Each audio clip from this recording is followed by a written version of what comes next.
하나님은 영이시니 예배하는 자가 영과 진리로 예배할지니라. 아멘. 아버지 하나님 감사합니다. 저희들을 은혜 주시기를 기뻐하시고 복 주시기를 기뻐하시는 아버지 하나님, 오늘도 사랑하는 주의 백성들 주님 앞에 불러 모아주시고 찬양하며 경배하며 예배할 수 있도록 종을 부르주시니 감사합니다. 이 시간에 처음부터 끝까지 온전히 우리 하나님 아버지 영광 높이 올려드리기를 원합니다.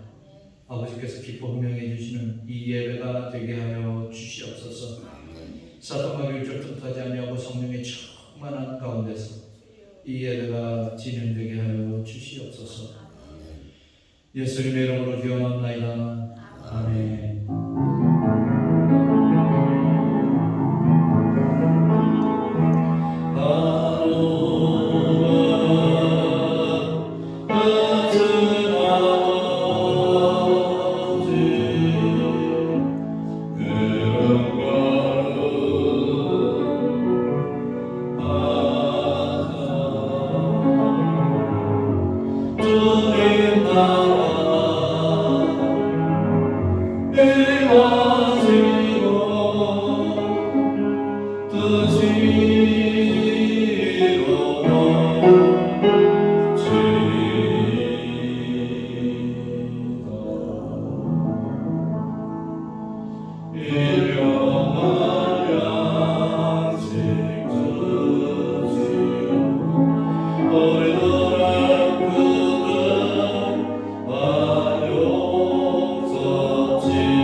만민의 구주 예수 귀하신 이름 전지에 있는 이름 중 비할 데 없도다 자매게 하는 자에게 소망이 되시고 구하고 찾는 자에게 기쁨이 되신다. 예수의 넓은 사랑을 어찌나 말하랴. 주 사랑받은 사랑만 그 사랑 알도다.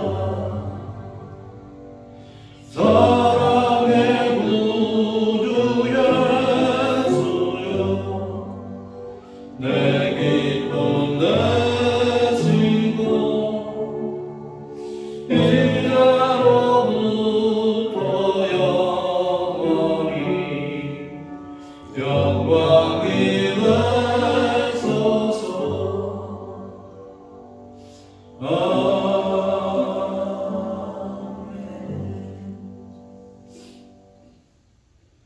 나는 전능하신 아버지 하나님, 나는 그의 유일한 아들, 그는 성령으로 잉태되어 동정녀 마리아에게서 나시고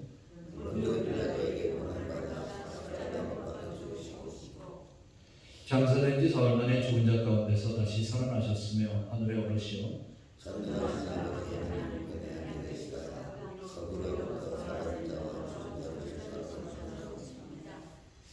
나는 성령을 믿으며 거룩한 공교회와 성도의 교제와 죄를 용서받는 것과 몸의 부활과 영생을 믿습니다. 아멘. 앉으시기 바랍니다. 우리 시간에 알고진지 모르고진지 참여하는 하나님 앞에 기도를 다 같이 드리겠습니다.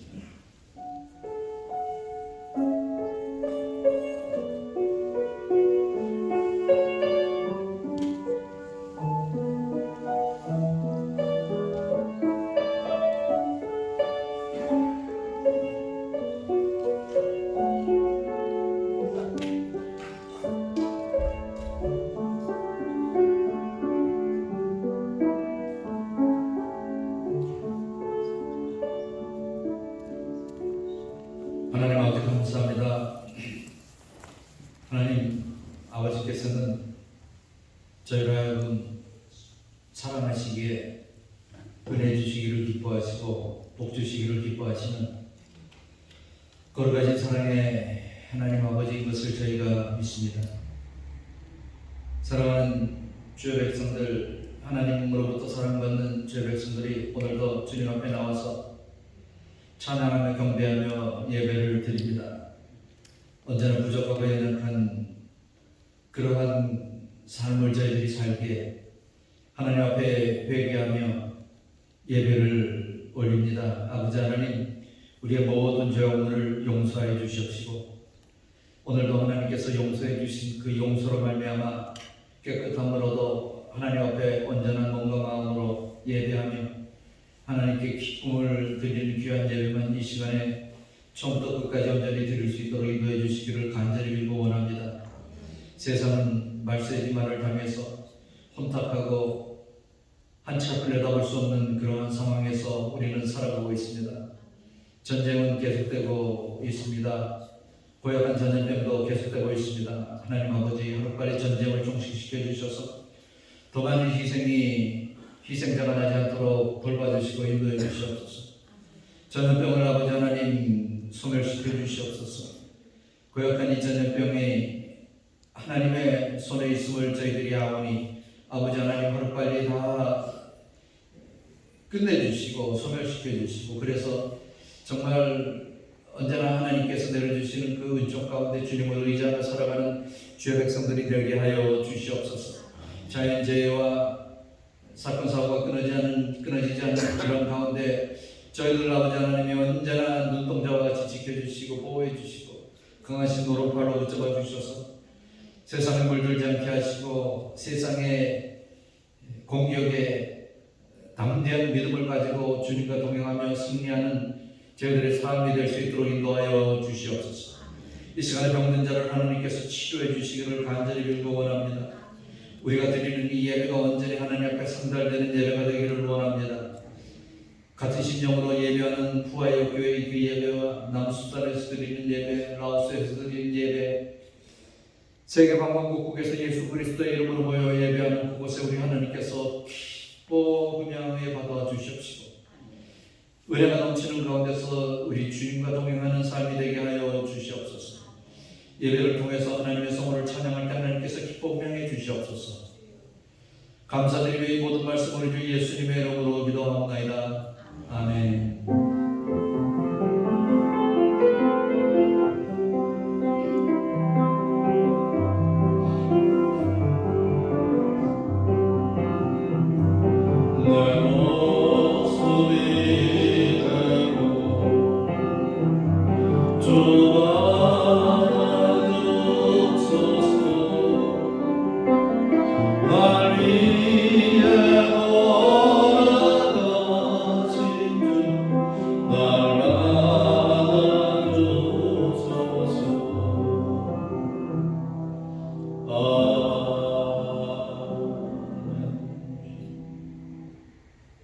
우리 하나님의 말씀 마태복음의 말씀을 보시겠습니다. 마태복음 1장 18절로 25절까지 말씀입니다. 마태복음 1장 18절로 25절. 우리 한 목소리로 같이 읽습니다. 예수 그리스도의 나심은 이러하니라. 그의 어머니 마리아가 요셉과 약혼하고 동거하기 전에 성령으로 잉태된 것이 나타나더니 그의 남편 요셉은 의로운 사람이라 그를 드러내지 아니하고 가만히 끊고자 하여 이 일을 생각할 때에 주의 사자가 현몽하여 이르되 다윗의 자손 요셉아 내 안에 마리아 데려오기를 무서워하지 말라. 그에게 잉태된 자는 성령으로 된 것이라. 아들을 낳으리니 이름을 예수라 하라. 이는 그가 자기 백성을 그의 죄에서 구원할 자이시니라 하니라. 이 모든 일이 된 것은 주께서 선지자로 하신 말씀을 이루려 하심이니 이르시되 보라 처녀가 잉태하여 아들을 낳을 것이요 그의 이름은 임마누엘이라 하리라 하셨으니 이를 번역한즉 하나님이 우리와 함께 계시다 함이라. 요셉이 잠에서 깨어 일어나 주의 사대의 분부대로 행하여 그의 아내를 데려왔으나 아들을 낳기까지 동침하지 아니하더니 나음의 이름을 예수라 하니라. 아멘. 우리 다 같이 일어나셔서 하나님 앞에 찬양 올려드리겠습니다.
다 같은 소망 품고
함께 하시길 축원합니다. 인사하십시다. 평안하셨습니까?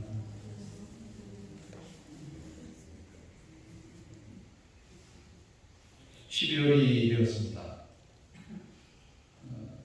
12월이 되면 뭐 생각이 여러 가지로 많습니다만 그래도 가장 많이 생각하는 것이 성탄절을 크리스마스를 먼저 생각할 것입니다. 그러면서 이제 2022년도 다 갔구나 또 하는 그런 생각도 하게 되죠. 뭐 이렇듯 저렇듯 이 성탄절은 정말 특별한 날이고 정말 기쁜 날이다 하는 이런 생각은 떨쳐버릴 수가 없습니다. 1930년대에 그때는 아주 미국의 그 경제 대공황이 일어났을 때였습니다. 로버트 메이라는 이 동화 작가가 있었습니다.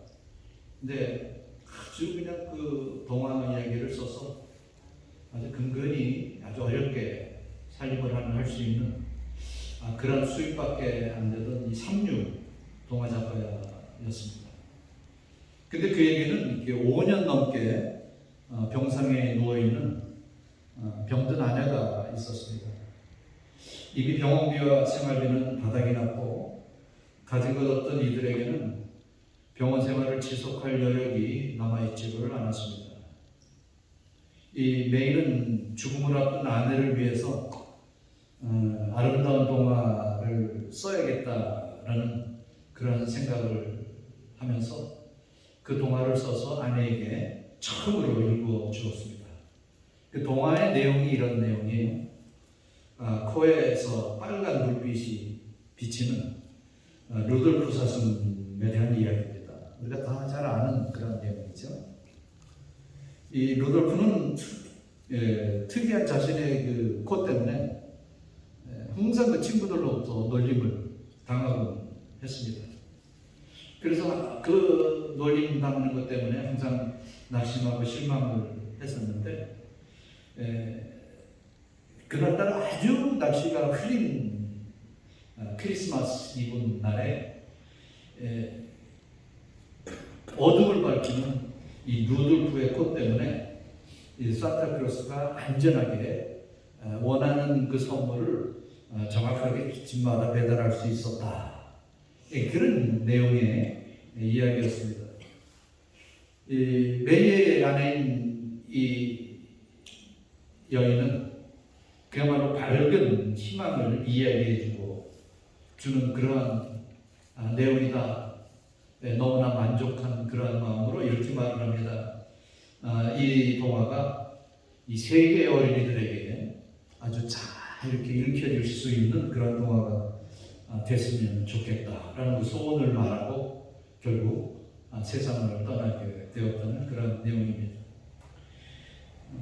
이 아내의 소원대로 이 루돌프 사슴 코에 대한 이야기는 세계의 모든 어린이에게 전해졌고 어른들에게도 마찬가지고 우리에게도 그게 전해져 오고 있습니다.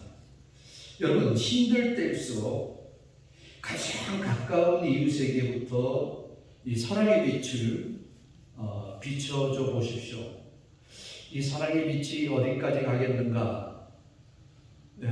그러나 그 사랑의 빛은 우리가 생각했던 것, 상상할 수 없었으리만큼 더 멀리, 더 많이 갈 수 있다는 말씀입니다. 그 빛의 희망이 되어 아름다운 미래가 약속되어 줄 수가 있는 것입니다. 성탄의 기쁨과 환희가 여기에 있는 거예요. 그래서 이 성탄은 교만한 마음과는 무관한 것입니다. 세상적인 지식과도 아무런 관계가 없고 재산의 많고 적음과도 관계가 없는 것이죠. 연약하고 외롭고 낮고 천한 자에게 주신 이 소망의 소식이 성탄의 기쁜 소식인 것입니다. 그래서 이 성탄의 기쁨은 누구나 다 누릴 수가 있는 거예요. 이 성탄의 기쁨은 누구나 다 만족하는 가운데서 이렇게 살아갈 수 있고 받아들일 수 있는 것입니다. 여러분에게도 그 성탄의 기쁨이 주어졌습니다. 12월이 되면서 이 땅에 오신 예수 그리스도의 그 성탄의 기쁨을 정말 만끽하면서 살아가는 우리 모두가 되시기를 주님의 이름으로 축원합니다. 성탄하면은 무슨 생각이 먼저 나십니까? 사실 옛날에는 이런 몇 퍼센트다 이런 사실 저게 없었습니다. 왜냐하면은 옛날에 유럽이나 이 미국에 성탄하면 100%다 예수 그리스도의 탄생 이렇게 알았으니까요. 근데 요즘에 성탄하면 미국 사람의 3분의 1만이 예수 그리스도의 탄생을 의미한다라고 말을 합니다. 그러니까 3분의 2는요, 성탄절이 예수님의 탄생이라는 의미조차도 망각하고 모르고 그냥 지나가는 거예요. 하다못해 내가 크리스찬이다라고 말하는 사람도 그 40%도 안 되는 그러한 미미한 가운데 지식을 가지고 있다는 것입니다. 크리스마스 하면은 그래서 미국 사람들이 먼저 떠오르는 것은 가장 먼저 선물을 생각을 한다는 거예요. 그리고 크리스마스 트리를 생각을 하고 산타크로스를 생각하고 캐롤을 생각하고 가족과 함께 이렇게 생각을 한다는 것입니다. 물론 그게 예수님의 탄생과 의미가 전혀 없지는 않습니다만 여러분 생각을 해보십시오. 도대체가 선물이 예수님의 탄생과 그렇게 큰 의미가 있습니까? 크리스마스 데코레이션이 뭐라고 그렇게 예수님의 탄생과 의미가 있겠습니까? 며칠 전에 신문을 보니까 저 페사데나에서는 그냥 그 크리스마스 데코레이션을 가장 아주 화려하게 잘한 가정에 5만 불을 현상금을 내놓고 이렇게 하는 것을 보았습니다. 그렇게 성탄절 하면 그냥 화려한 데코레이션만을 생각을 하는데 사실 성탄절이 그렇게 화려한 거는 관계가 없잖아요. 산타크로스도 사실 그렇고 캐롤도 그렇고 그렇습니다. 성탄은 오래전부터 수많은 선지자들을 통해서 예언하신 말씀이고 그 예언의 성취를 통해서 우리에게 허락된 축복인 것입니다. 창세기 3장 15절부터 예수 그리스도의 탄생을 예언하는 말씀이 기록되어 있어요. 창세기 3장 15절에 이렇게 기록되어 있습니다. 내가 너로 여자와 원수가 되게 하고 너의 후손도 여자의 후손과 원수가 되게 하리니 여자의 후손은 내 머리를 상하게 할 것이요 너는 그의 발꿈치를 상하게 할 것이니라. 아주 정확하게 거기서 더 나아가서 예언해 주는 말씀이 점점 세월이 가면서 이사야 선지자 때 와서 아주 그냥 직접적으로 예언을 하는 말씀이 있습니다. 그것이 이사야서 7장 14절이죠. 이 말씀은 우리가 그 말씀을 인용해서 읽은 것을 우리가 함께 읽었습니다. 그러므로 주께서 친히 징조로 너희에게 주실 것이라. 보라, 처녀가 잉태하여 아들을 낳을 것이요 그 이름을 임마누엘이라 하리라. 성경은 다른 말로 약속의 말씀입니다. 처음 창세기부터 요한계시록 끝까지 성경 전체가 다 약속으로 되어 있고 그 약속을 이룬 것으로 되어 있는 것이 성경이에요. 그래서 옛날 약속을 구약이라 그러고 근래의 약속을 신약이다 이렇게 말을 합니다. 그 성경에 예언한 것은요, 그래서 다 성취가 됐어요. 오직 한 가지 성취가 안 된 것이 있는데 그것은 예수님께서 올라가신 대로 다시 재림하실 것을 약속하셨는데 그거 성취가 되겠습니까? 안 되겠습니까? 당연히 되죠. 왜냐하면 지금까지 약속한 것이 다 이루어졌으니까. 그것도 반드시 된다라는 말씀입니다. 데이비드 비버만이라는 그 분이 책을 하나 썼는데 그 책 제목이 나에게 분명한 문제가 있다라는 제목의 책을 썼습니다. 거기서 보통 사람들이 가지고 있는 문제점을 77가지를 거기서 그 말을 하고 있는데 뭐 그것을 다 소개할 수는 없고 맨 첫 번째 것과 맨 마지막 거 77번째 거를 여러분들에게 그 소개하면 첫 번째 거는 그거예요. 다른 사람이 실패했을 때 은근히 나는 즐거워한다. 여러분 어떻습니까? 다른 사람이 조금 안 좋고 그러면은 고소하다라는 생각이 드십니까?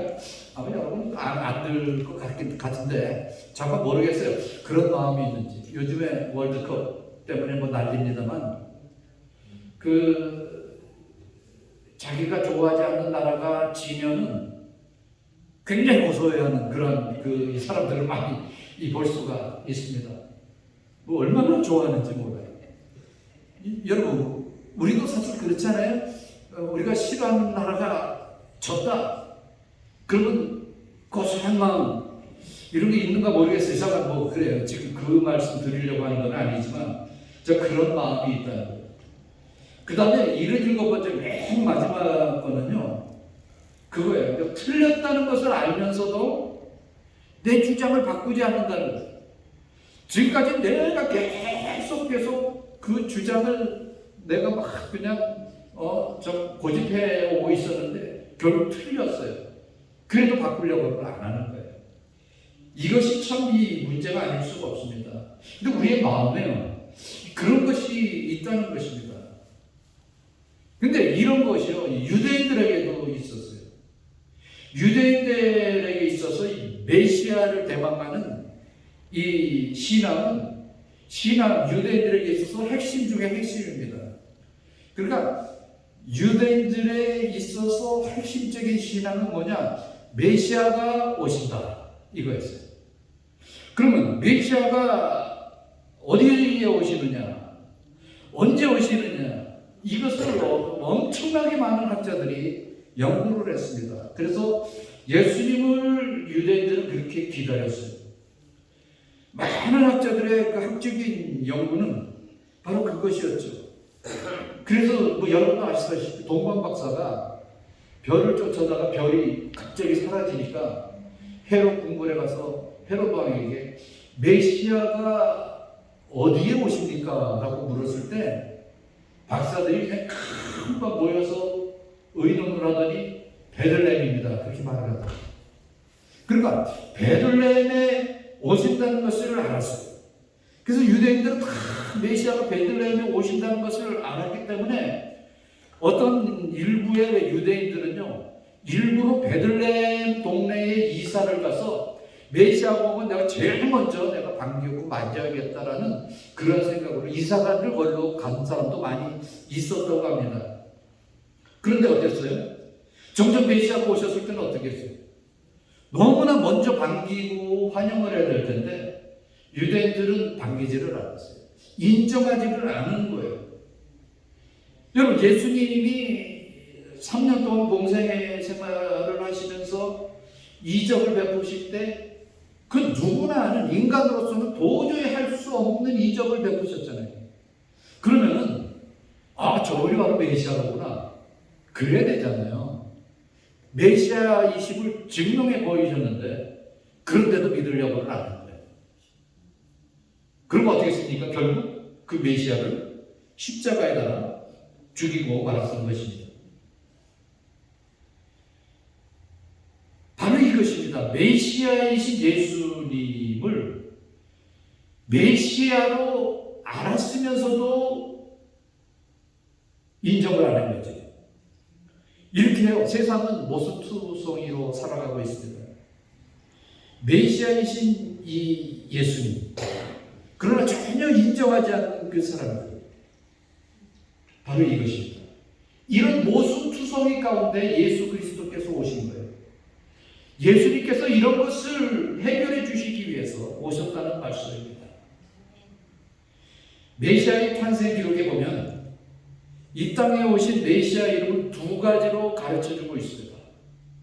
첫째가 천사 가브리엘이 선포한 메시아의 이름은 뭐였어요? 예수였습니다. 바로 예수님이었습니다.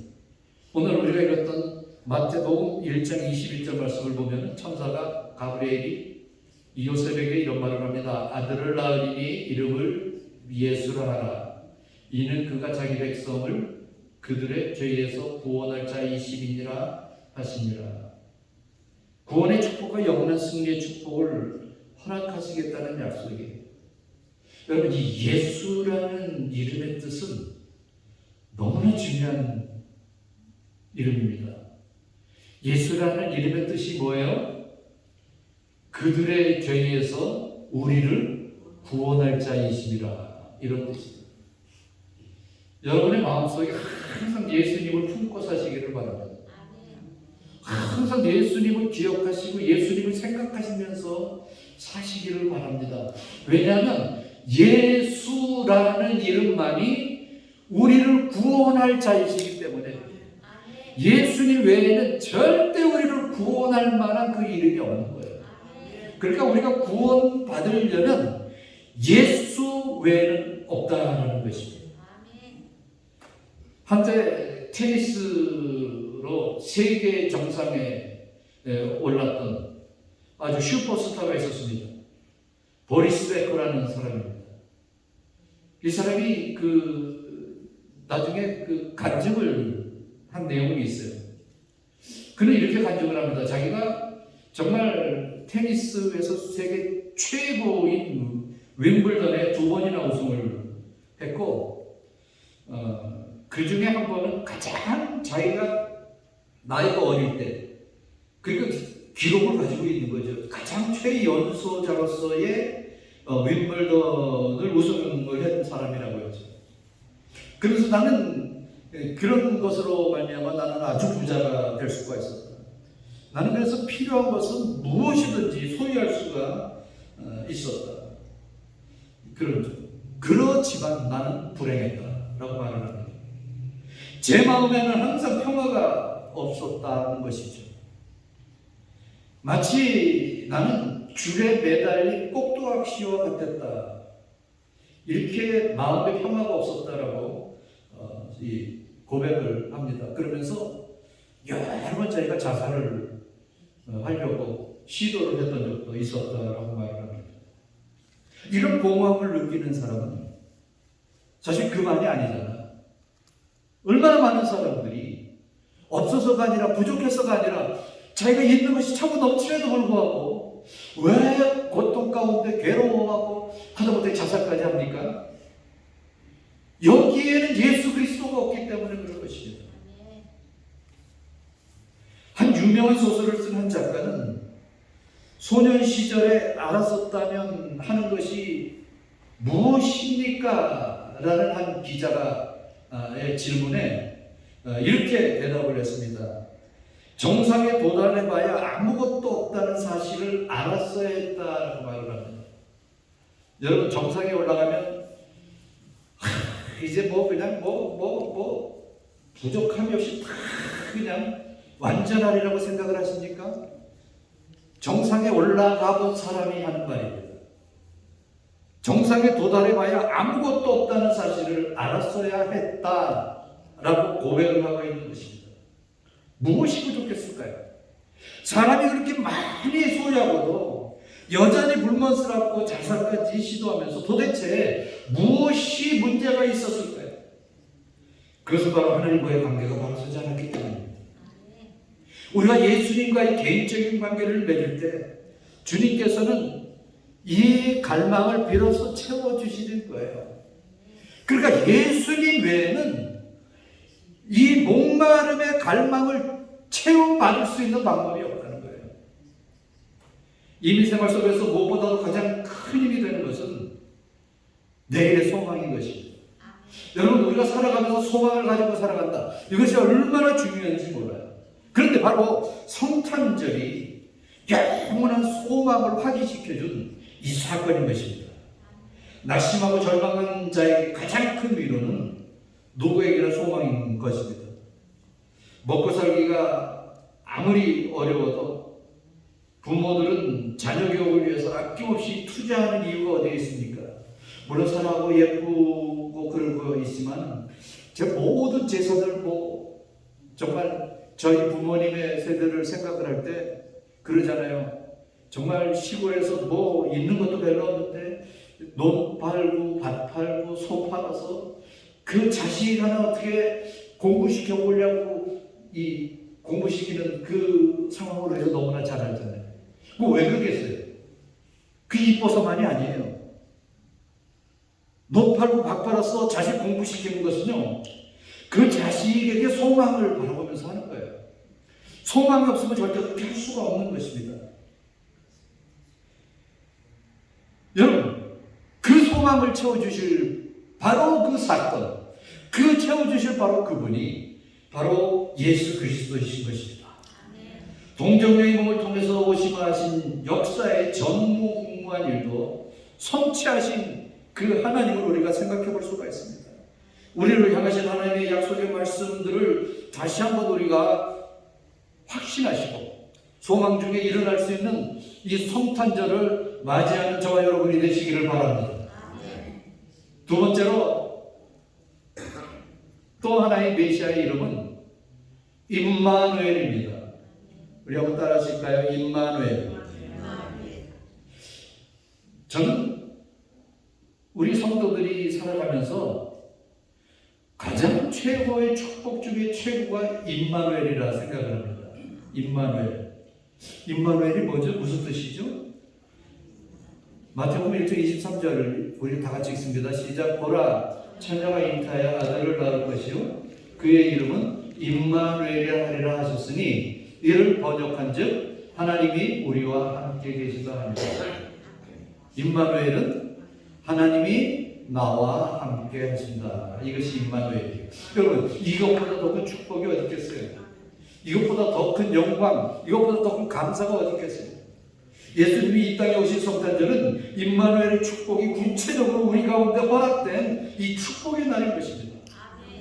죄와 어두움에 우리를 정말 다스림으로 본래 우리는 진노의 자식이었습니다. 그러나 임마누엘 되신 예수님께서 이 땅에 우리와 함께 하시기 위해서 오셨기 때문에 저와 여러분을 사탄의 그 세력에서 완전히 구원해 주시고 우리를 주님의 백성 삼으신 거예요.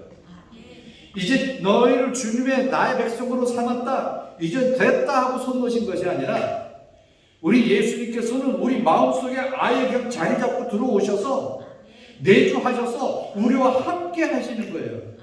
여러분, 지금도 우리와 함께 하시는 예수님이십니다. 임마누엘의 하나님.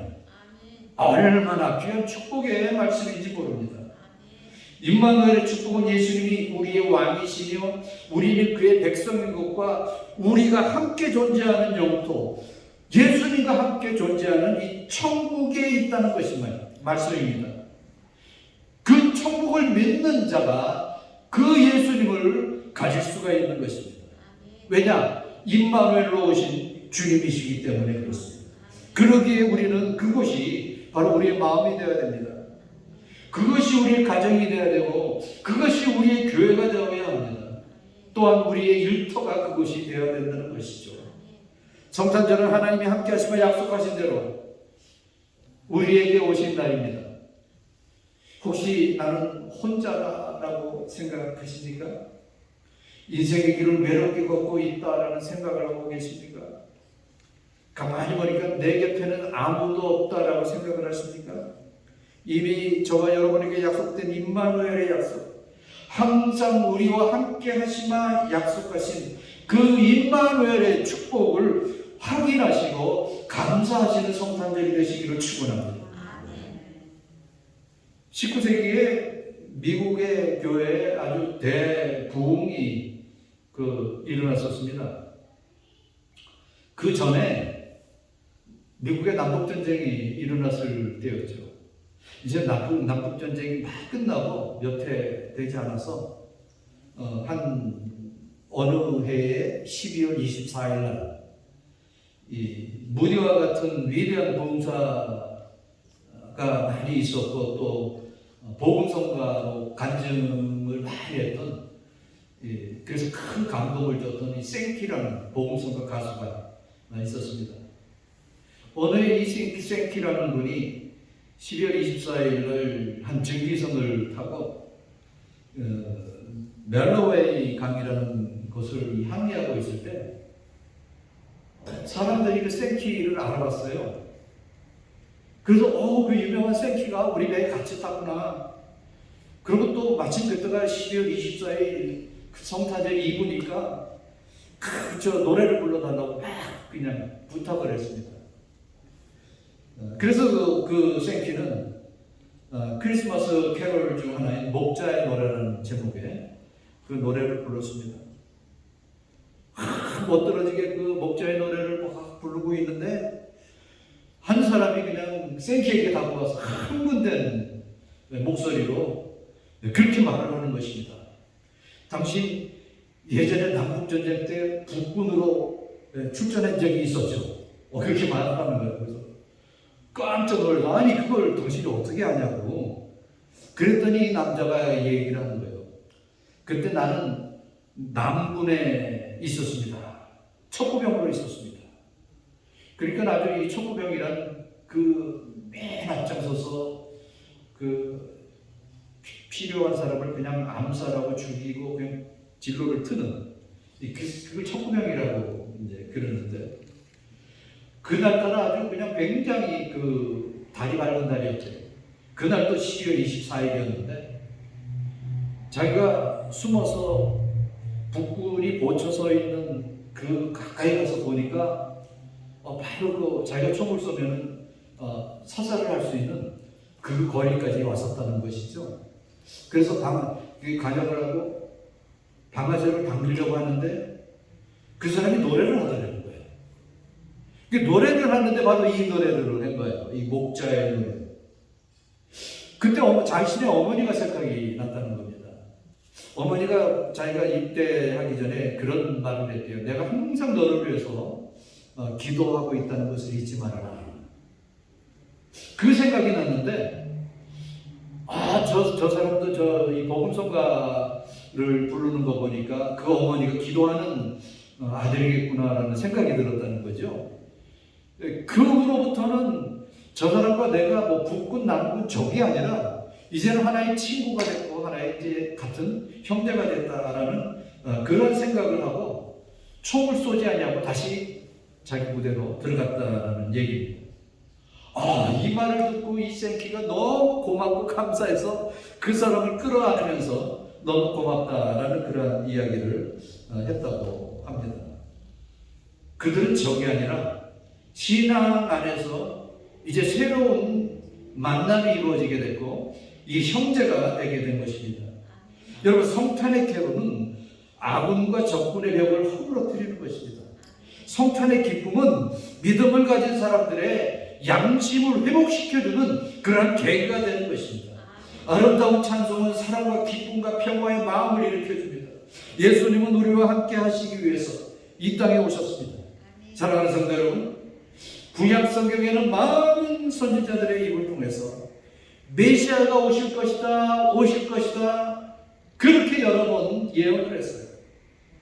456번을 예언을 했다고 말합니다.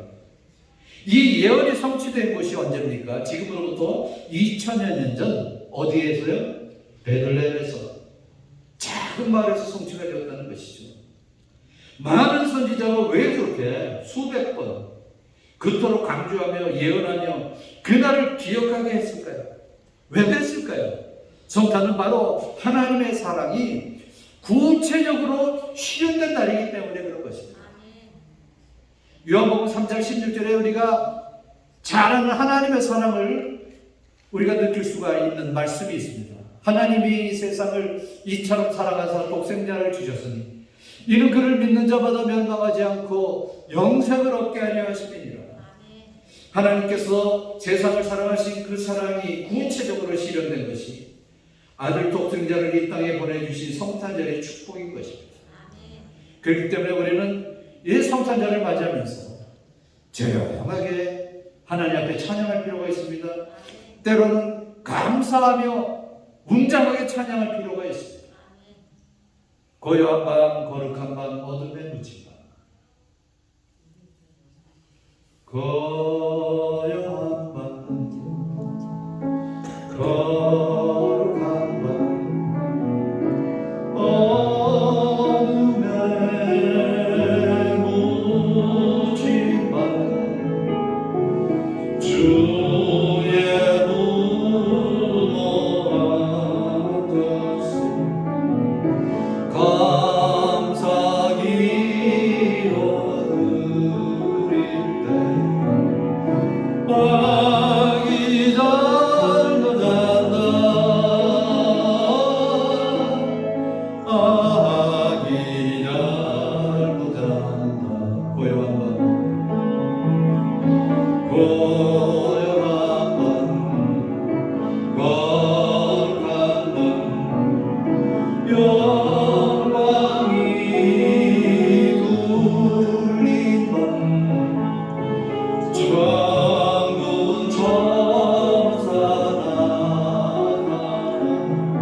성탄의 축복을 아는 자들은, 즉 하나님의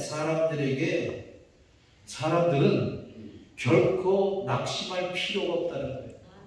아니, 하나님께서 하나님을 아는 백성들에게는 낙심할 자격을 주시지를 않았어요.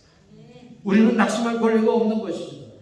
하나님께 영광을 돌린 자들에게는 더 이상 욕심이 있을 수가 없는 것입니다.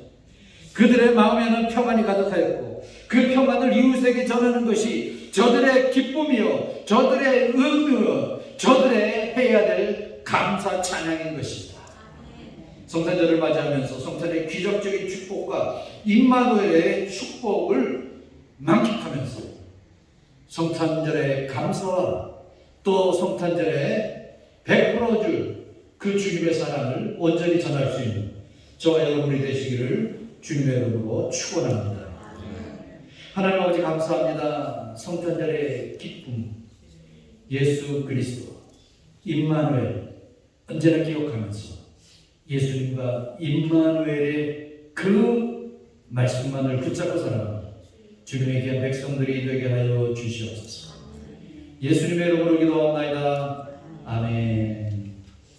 우리 다 같이 일어나셔서 음성 찬양 올려드리겠습니다.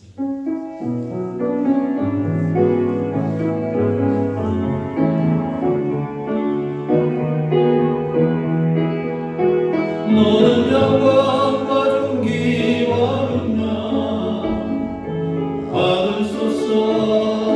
받으소서 영광과 존귀와荣耀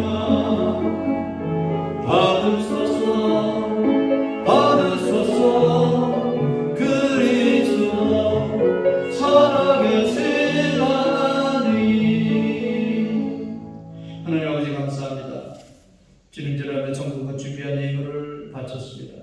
아버지 하나님, 우리는 하나님으로부터 많은 것을 받았지만 적은 것 일부를 하나님 앞에 올려드립니다. 11조 예물을 드리고 감사 예물을 드리고 주정부가 여러 가지 제목을 가지고 하나님 앞에 예물을 드립니다. 아버지로 기뻐명해 주시옵시고 같이 손길에 복을 내려주시되 차고 흔들어 넘치는 은혜와 축복으로 풍성함으로 덧입혀 주시옵소서. 우리 모든 성도들의 손길이 이와 같은 손길이 되게 하여 주시옵소서. 예수님의 이름으로 기도하옵나이다.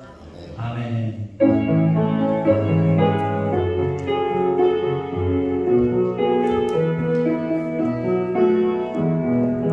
천사 찬송하기를 거룩하신 구주께 영광 돌려보내세 구주를 하셨네. 그보다 그 나라를 기뻐하라 하여라. 영광 받을 왕의 왕 베들레헴에 나신 주 영광 받을 왕의 왕 베들레헴에 나신 주 오늘 나신 예수는 하늘에서 내려와 천여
한 걸음 발걸음을 하나님 전능하신 능력으로 함께 해주시고, 그래서 또 한 주간을 살아갈 때에 언제나 우리의 대장 되신 예수 그리스도를 의지하며 승리하는 한 주간의 삶이 될 수 있도록 인도하여 주시옵소서.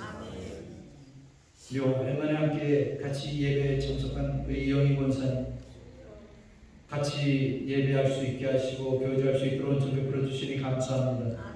사랑하는 권사님의 형편과 처지를 아십니다. 필요한 것을 채워주시고 필요 없는 것은 단호히 막아주심으로 말미암아 언제나 하나님께서 내려주시는 은총과 축복 가운데서 더욱더 온전하며 하나님의 뜻이 이루어지는 그러한 복된 삶이 될 수 있도록 인도하여 주시옵소서.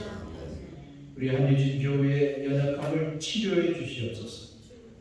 아버지 하나님, 사랑하는 죄 백성들 한 주간을 또 살아갈 때에 건강하게 해주시옵소서. 가족을 돌봐주시옵소서. 하고 있는 생활에 하나님께서 크신 은총과 축복을 얻어입혀 주시옵소서. 주 예수 그리스도의 은혜와 하나님 아버지의 사랑과 성령님의 교통하심이 예배하도록 하는 주의 귀한 백성들 머리 위에 지금으로부터 영원까지 함께 있을지어다. 아멘.